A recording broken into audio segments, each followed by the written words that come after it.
दुनिया unipolar world से निकल चुकी है, एक मल्टीपोलर या मल्टीप्लेक्स वर्ल्ड का आगाज है और इसका ऐलान होना सिर्फ बाकी है और वो मई 2026 में हो जाएगा जब ट्रंप दोबारा चीन विजिट करेंगे। अमेरिकन प्रेसिडेंट 2017 में जब चीन गए तो उस वक्त वो एक हेजीमोन को रिप्रेजेंट करे, लेकिन अब वो बतौर निगोशिएटर जाएंगे। इन 10 सालों में तकरीबन 9 सालों बहुत कुछ बदल गए और ये कोई अंदर की खबर नहीं, ये तज्जिया है।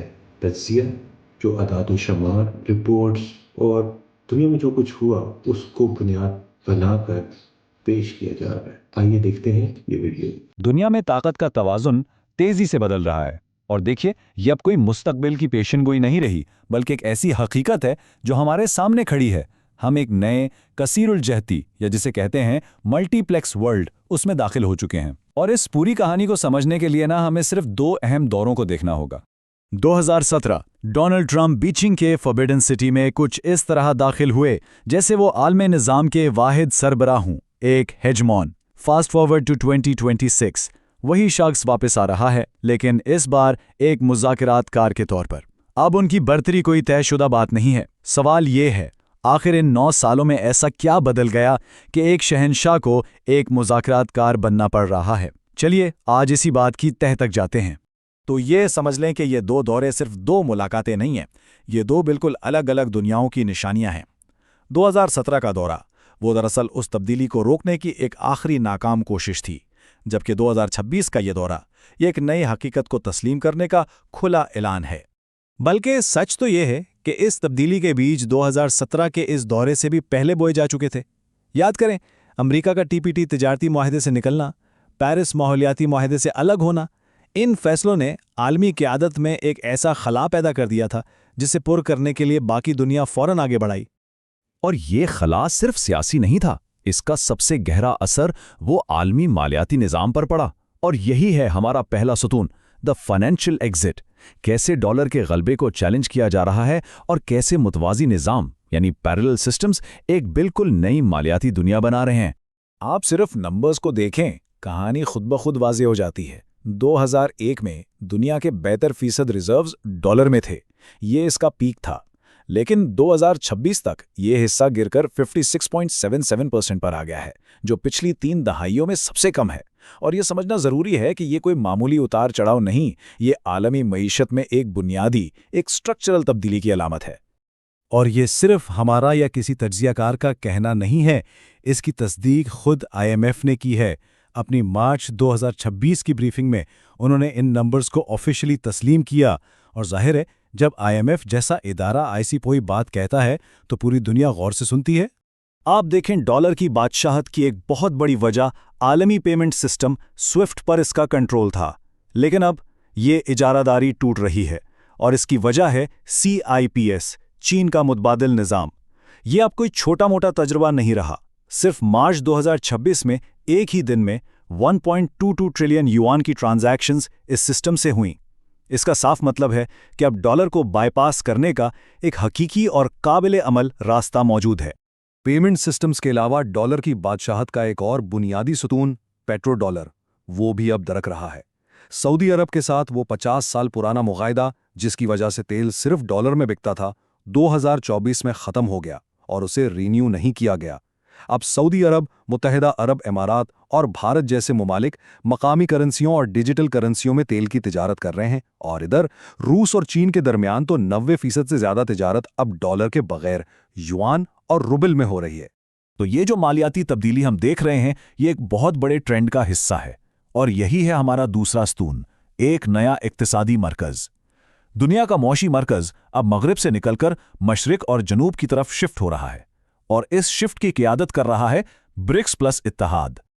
ये देखें, दुनिया का माशी मरकज़ अब हमेशा के लिए बदल चुका है। 2026 में ब्रिक्स प्लस ममालिक मिलकर आलमी GDP का 44% पैदा कर रहे हैं, जबकि G7 का हिस्सा सिमटकर सिर्फ 30% रह गया है। ये नंबर सिर्फ माशियत के नहीं हैं, ये सियासत की नई हकीकत हैं, ताकत के नए तवाज़न की कहानी है। और जब मुआशी ताकत का तवाज़न बदलता है ना, तो दुनिया में रवैये भी बदल जाते हैं। एक बात हमेशा याद रखें, جو اصلی ہیجیمون یا سربراہ ہوتا ہے اسے دھمکیاں نہیں دینی پڑتی، اس کے اصول ہی کافی ہوتے ہیں۔ دھمکیاں تو کمزور ہوتی ہوئی طاقتیں دیتی ہیں۔ تو جب امریکہ ان ملکوں پر ٹیرف لگانے کی بات کرتا ہے جو ڈالر کے متبادل ڈھونڈ رہے ہیں، تو یہ طاقت کی نہیں بلکہ بدلتی ہوئی دنیا میں اپنی پوزیشن بچانے کی کوشش کی نشانی ہے۔ تو ایک طرف تو یہ بیرونی چیلنجز بڑھ رہے ہیں، لیکن اس نئی دنیا کا جو تیسرا ستون ہے وہ اندر سے ہی بن رہا ہے، یعنی خود مغربی اتحاد کے اندر پڑتی ہوئی دراریں۔ وہ کوalition جس نے یونیپولر نظام کو قائم رکھا تھا اب پہلے جیسی مضبوط اور متحد نہیں رہی۔ اس کی ایک بہت ہی واضح مثال یورپی یونین کی فارن پالیسی چیف کا یہ بیان ہے۔ جب 2026 میں ہرمز کولیشن یعنی آبنائے ہرمز کے لیے امریکہ نے ایک بحری اتحاد بنانے کی تجویز دی تو یورپ کا جواب صاف انکار تھا۔ انہوں نے کہا کہ کوئی بھی اپنے لوگوں کو خطرے میں ڈالنے کے لیے تیار نہیں ہے۔ اور یہ کوئی معمولی انکار نہیں تھا، یہ ایک تاریخی لمحہ تھا۔ کیوں؟ کیونکہ دوسری جنگ عظیم کے بعد یہ پہلا موقع تھا کہ یورپ نے امریکہ کی قیادت میں ہونے والی ایک بڑی فوجی مہم سے خود کو لگ بھگ پوری طرح الگ کر لیا۔ یہ ٹرانس اٹلانٹک رشتوں میں ایک نئے دور کا آغاز تھا۔ اور پھر آتا ہے چوتھا اور شاید سب سے اہم ستون جو اس نئی دنیا کی بنیاد ہے، دی ٹیکنالوجی ریس۔ وہ دور اب ختم ہو چکا ہے جب مستقبل کی ٹیکنالوجی پر صرف امریکہ کی اجارہ داری تھی۔ اب طاقت اہم شعبوں میں تقسیم ہو چکی ہے۔ آپ 21ویں صدی کی کوئی بھی جدید ٹیکنالوجی لے لیں، ڈیفنس سسٹم سے لے کر گرین انرجی تک، وہ سب ریئر ارتھ منرلز پر چلتی ہیں، اور آج ان منرلز کی 90% ریفائننگ پر چین کا کنٹرول ہے۔ اور جب آپ خام مال کی سپلائی چین کو کنٹرول کرتے ہیں تو آپ دراصل مستقبل کی انڈسٹریز کی رفتار کو کنٹرول کرتے ہیں۔ بالکل یہی کہانی مصنوعی ذہانت یعنی آرٹیفیشل انٹیلیجنس کے میدان میں بھی دہرائی جا رہی ہے۔ جب چین نے اپنا deep sea a I model release کیا تو سلیکان ویلی کے ایک مشہور سرمایہ کار نے اسے امریکہ کے لیے ایک اسپٹنک مومنٹ قرار دیا۔ یہ اس بات کا کھلا اعتراف تھا کہ ٹیکنالوجی کی بڑھتری کی اس دوڑ میں امریکہ اب اکیلا نہیں رہا۔ اور جدید جنگ کی حقیقت تو اس ایک تصویر میں صاف نظر آ جاتی ہے۔ ایک طرف ایک $30,000 کا ڈرون اور دوسری طرف اسے روکنے والا $12 ملین کا انٹرسیپٹر۔ یہ ہے اے سیمیٹرک وارفیئر کا نیا چہرہ، جہاں کم لاگت والی ٹیکنالوجی مہنگے اور پیچیدہ مغربی ڈیفنس سسٹمز کی پوری برتری کو چیلنج کر رہی ہے۔ تو جب آپ ان سب ثبوتوں کو ایک ساتھ جوڑ کر دیکھتے ہیں، مالیاتی، معاشی، سیاسی اور ٹیکنالوجیکل، تو 2026 کے اس بیجنگ دورے کی اصل تصویر بالکل صاف ہو جاتی ہے۔ یہ ایک حکمران کی آمد نہیں بلکہ ایک مذاکرات کار کی میز پر بیٹھنے کی تیاری ہے، اور اس میز پر ایک نئی دنیا کی حقیقت کو تسلیم کیا جائے گا جس کا نام ہے دی ملٹی پلیکسڈ ورلڈ۔ تو سوال یہ ہے کہ آخر یہ ملٹی پلیکس ورلڈ ہے کیا؟ دیکھیں، یہ ایک ایسا عالمی نظام ہے جہاں طاقت کا کوئی ایک مرکز نہیں بلکہ کئی مراکز ہیں، جہاں کئی کرنسیاں، کئی اتحاد ہیں اور کئی ٹیکنالوجی سٹیکس ہیں جو سب ایک ساتھ کام کر رہے ہیں۔ سیدھے لفظوں میں یہ ایک ایسی دنیا ہے جہاں اب کوئی ایک ملک اکیلے بیٹھ کر سب کے لیے اصول نہیں بنا سکتا۔ تو اس پوری کہانی کا خلاصہ فرام ہیجمون ٹو نیگوشیٹر کچھ اس طرح ہے۔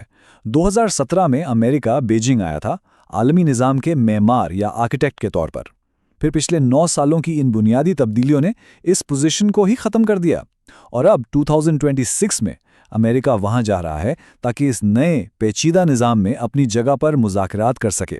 یہ عالمی نظام میں اس کے کردار کی ایک بنیادی تبدیلی کی کہانی ہے۔ وہ یونیپولر مومنٹ یعنی یک قطبی دنیا کا دور اب تاریخ کا حصہ بن چکا ہے۔ سوال اب یہ نہیں رہا کہ یہ کب ہوگا، اصل سوال اب یہ ہے کہ اس کی جگہ جو نیا نظام بنایا جائے گا اس کی شکل کیا ہوگی، اور یہی وہ سوال ہے جو آنے والی دہائیوں کی تاریخ لکھے گا۔